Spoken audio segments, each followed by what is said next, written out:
Within a few weeks, the suicidal thoughts just disappeared. My lens on the world changed. UCSF scientists have cracked the code on getting this woman to be depression free for the last year.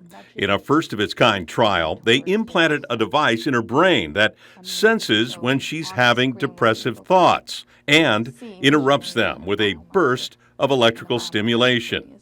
The patient, Sarah, had exhausted all treatment options for her severe depression that has lasted for 5 years. That is, until this study.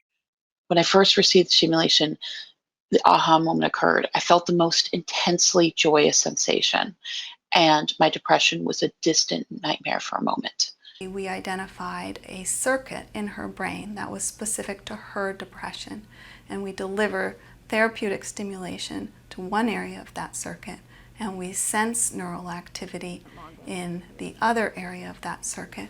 And so we can monitor and treat in an iterative loop, but only when she needs it. The UCSF team mapped out areas of Sarah's brain that showed positive feelings as well as locations that emitted waves when she was depressed. From there, they put Sarah under the knife and implanted the equivalent of a pacemaker for her brain. After taking months for the whole process to get fully up and running, Sarah has felt no side effects. Now, all of their findings have been published in Nature Medicine. It affords us precision in a way that we've never really had before in treating depression. This is something that is just gently there, gently nudging them towards their best selves. It's hard to have a patient in your office where you've tried everything and there's nothing left to offer. And so I think this evidence that this type of therapy can work provides hope to patients. The scientists are quick to say this is just the first step in a very long process. And because each person's brain mapping needs to be personalized, this won't be scaled up in big numbers anytime soon. Still, they have added 2 new patients to the clinical trial and hope to add 9 more. I think there's opportunities in the future to make it scalable and more generalizable to a larger population. But right now, it's in its very earliest phases.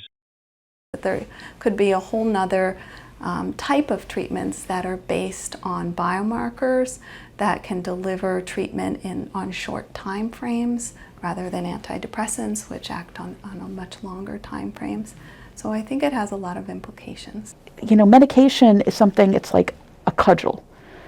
It's always there. It's always, there's a lot of side effects, everything else.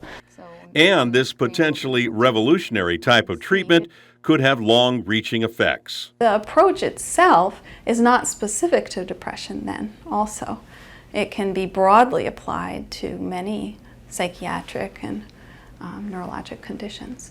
We're starting to recognize some of the complexity that's involved with how mood is regulated in the brain as a network.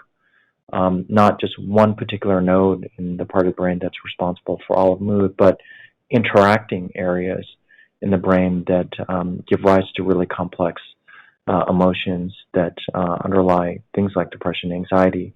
The battery in Sarah's device will last over 10 years, and scientists are hopeful it can adapt with any feelings of depression she has.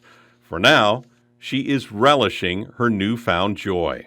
This is another option. I hope people hear this and, they reach out to their medical providers and ask if this is something that would work for them.